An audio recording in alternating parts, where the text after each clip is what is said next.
Hi guys, it's your boy Bob coming back to you again with another message of peace.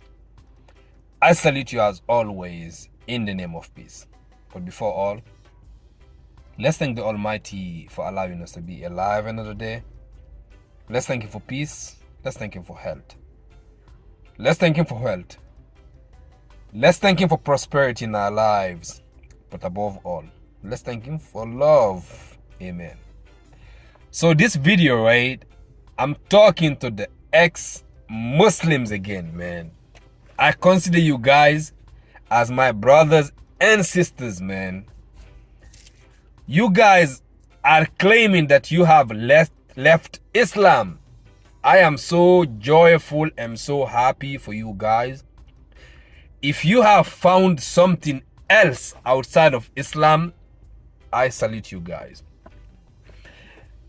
But one thing I just want to talk about to you guys is most of the time the reasons you guys are claiming to have left Islam.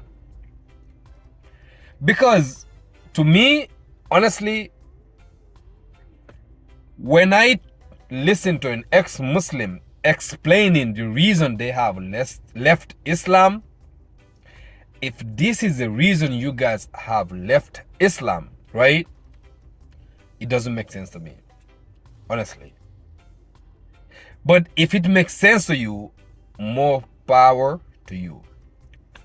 But the only issue I have with you guys who have left Islam is when you guys are talking about Muhammad. And then when you guys are talking about Islam, that's the issue I have with you guys, honestly. Because to me, Muhammad, right, peace be upon him and his family. And may God send his blessing to him. I respect him, not just because I'm Muslim, but for what he has done. For the kind of mind he had. You know, I was watching this movie, right? The Vikings. I don't know if you guys have seen that movie, right? It's a TV show.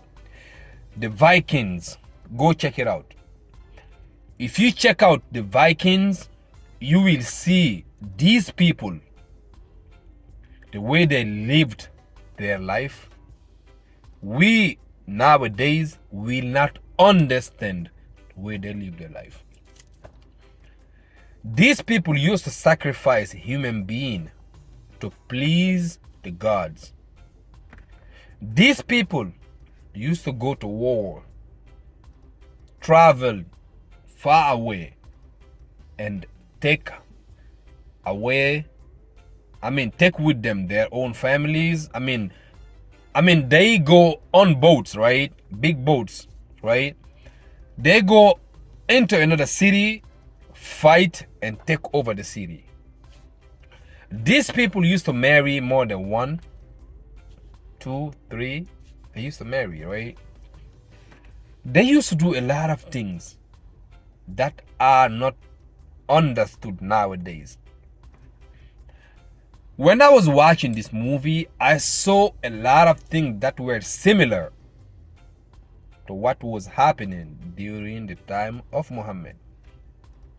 Now I know a lot of ex-Muslims, when they talk about Islam, they believe that Islam is teaching to punish the one who have left the faith. They believe that Muslim allows to marry young children. They believe that Muslims are stoning people to death, those who have committed adultery. Muslims are teaching to punish the apostate, those who have left Islam. Muslim is punishing someone who do not pray. It's always about punishment, about punishment, about punishment. When I listen to people that have left Islam, the things that you guys are talking about is always about things that you guys hate about the faith of Islam. You guys talk about Muhammad marrying a young child. Muhammad married the wife of his cousin Zaid. You guys talk about Zamzam water. You guys talk about Muhammad talking about what you call it? Muhammad talking about fighting, right? Muhammad talking about killing people. Muhammad talking about doing this, doing this, doing this. But I want to ask you guys, how about if I tell you whatever you guys are talking about is not true? For instance, nowhere in Islam it is allowed to kill an apostate. Nowhere. You can never find out. Yet you can tell me Bukhari said it, Muslim said it, Tirmidhi said it, Imam Shafi said it, Imam Hanafi, whoever. But Muhammad did not say that. The Quran said, Lakum dinukum waliyadin. To you, your religion, and to me, my religion. فَمَنْ شَاءَ فَلْيُؤْمِنْ وَمَنْ شَاءَ فَلْيَكْفُرْ. If you want, you can believe. If you want, you can disbelieve. This is what Islam is teaching. Because you are ex-Muslim, but you know one thing that all Muslims agree. The only book that is 100% for sure for all Muslims is the Quran. That's the only book we call Zalikal Kitab in Arabic, right? This is the book La Raiba Fihi. There is no doubt in it. Hudan lil Muttaqin. It is a guidance for those who believe in it. The book will guide you if you believe in it. For instance, you guys talk about fighting, right? Fight the non-believers, fight the mushrikeen, fight the adulterers, fight. But the Quran says, fight those who fight you. Fight those who fight you. If they cease to fight you, do not fight them. Because you guys have to know one thing, right? During the time of Muhammad, these tribes used to fight. They have months that they fight. They will meet up in the battlefield and fight. This is something that was known among the Arabs. It's not like Muhammad started that. Marrying 1, 2, 3, 4, 5, 6, 7 women, it was known among Arabs. I mean, the whole world knew about that. It was something that was practiced. The hijab, this was something known before Muhammad. It's not something that he started. Muhammad never started that. The circumambulation around the Kaaba, Muhammad did not start that. He met people circumambulating the Kaaba, right? Muhammad did not start that. A lot of things that Muhammad met or witnessed, a lot of things he did not stop. If you study the Quran, you will understand that this book is just reminding you. Fazakir. It is reminding you about things that you already know about. The fitra. The Quran is talking about the fitra. It is something that the essence of human being. Every human being knows what is right and what is wrong. Muhammad came at that time. He became enlightened, right? And he started preaching to people.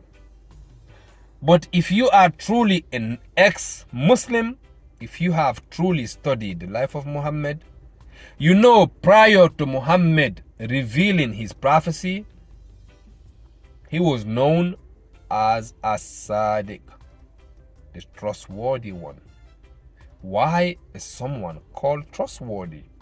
Even prior for him revealing that he was a prophet of the Almighty. Why? They trusted him, and his akhlaq, his character and conduct was the best among all Arabs. They knew that. The way he deal with people, the way he behave, the way he talk, the way he spend his time among people, with himself alone, all of that was known to people. But one thing you have to understand, right? The essence of Islam is not those laws that you see. Do not drink, do not commit adultery, do not kill, do not lie.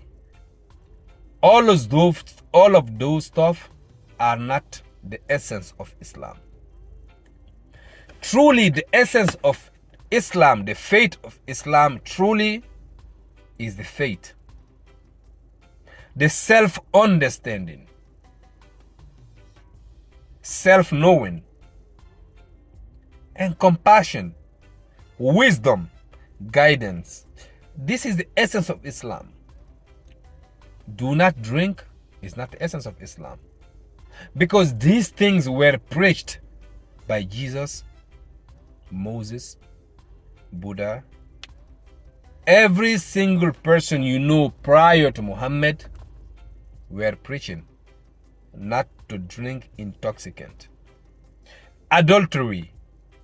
Before Muhammad came, these things were preached against, because it is betrayal. Okay? When you commit adultery or you commit fornication, what is fornication? It is sleeping with someone that doesn't want to even be with you. You are giving yourself to someone that is just cheating you. I myself can meet a woman right now, say sweet things into her ears just to fuck her, and then move on with my life. This is cheating. The female also do the same thing to enjoy yourself. But while you enjoying yourself, you are forgetting that you are sharing energy with another person. You are taking theirs and they're taking yours. Therefore, Muhammad was teaching about spirituality, right? When spirituality come in the picture, it is talking about purification, to purify your soul, to purify yourself. Therefore, every Muslim that sleep with another female cleans themselves after with water. You clean yourself. There's a process of cleaning yourself, right? Spiritually. When you commit adultery while you are married, you are betraying a trust of someone else. You are breaking someone's heart. Betrayal. But it was never spoken about stoning those people. These were laws practiced by Arabs. Not only Arabs. Before all Muhammad coming in or other Arabs, these things were practiced. It's not Muhammad who started those things. But he came and he started organizing his faith according to those things. He met Arabs marrying, right? Marriage. They had different type of marriage. But he told them, don't do this kind of marriage, do this one. So he started organizing it, making it legit, stopping something and allowing something to happen. He told them, stop drinking. At first, he told them, do not pray while you are drunk, because you don't know what you are saying while you are drunk. And at last, he told them, stop drinking, because when you are praying, you are drunk, you don't understand what you're saying. And if you are Muslim, you will stop drinking, right? You're going to move on in life. He told them stop cheating people. When he talked about zikr, remembrance of Almighty, he told them start remembering the Almighty. Rewire your brain. Forgive one another. The person who used to throw pee on his house and the person did not show up one day, he went to see that guy, the reason this guy did not show up. And the guy ended up accepting his message. This tells you the type of person Muhammad was. Don't just read books about Muhammad without understanding yourself first. Because I tell you guys, right, if you do not know yourself and understand yourself, if you listen to me talking right now, you will think I am talking nonsense. But the minute you start the journey of understanding yourself and self-discovery, you can relate to what I'm saying. So, let's be honest with ourselves, man.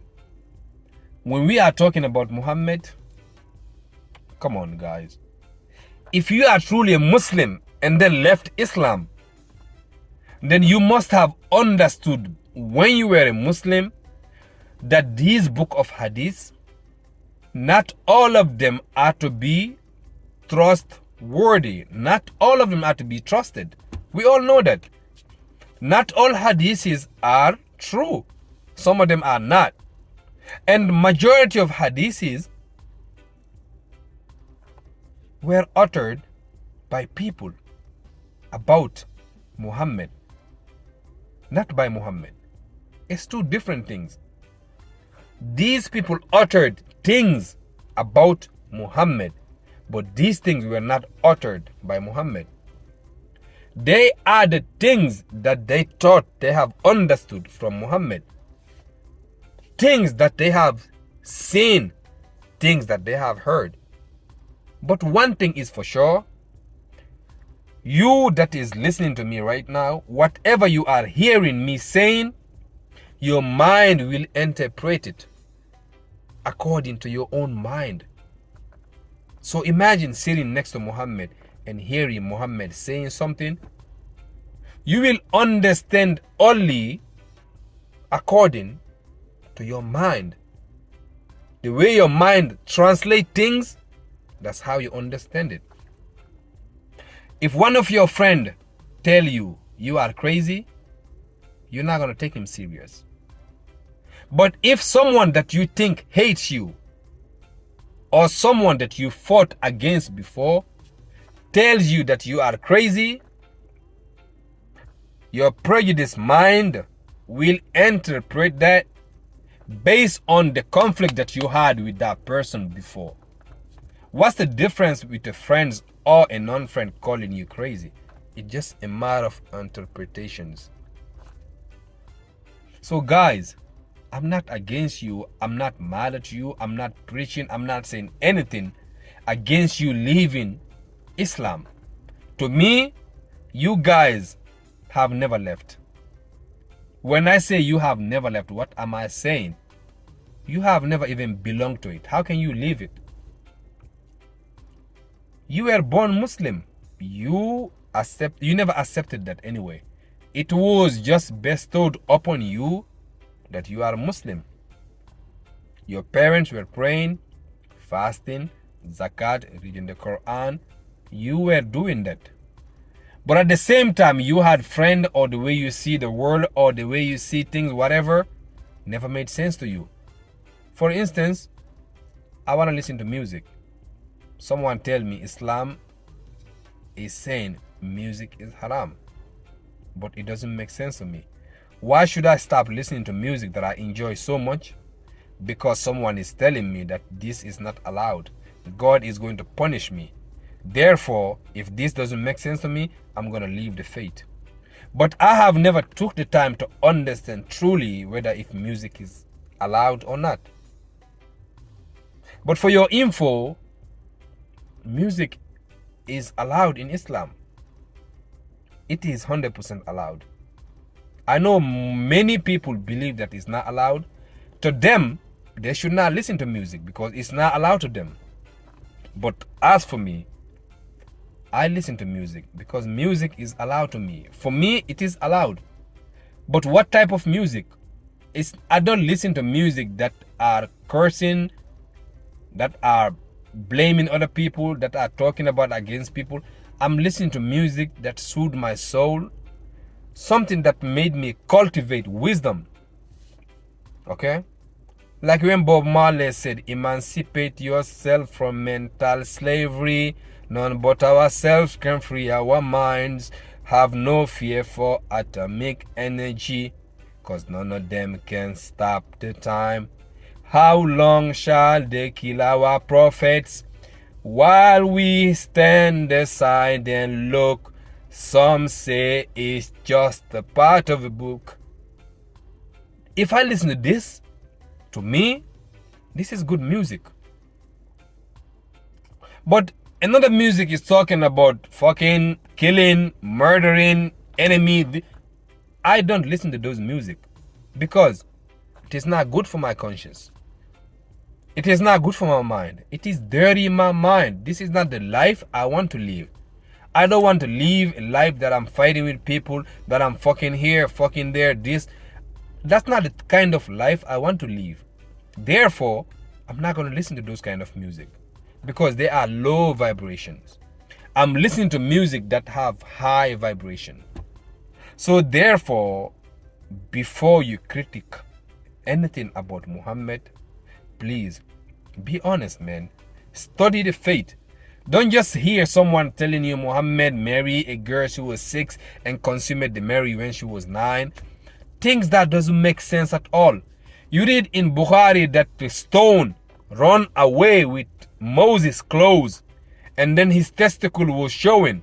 And then God said the reason he made that revealed Moses' testicle is because he wanted the children of Israel to see that Moses did not have any disease on his testicles.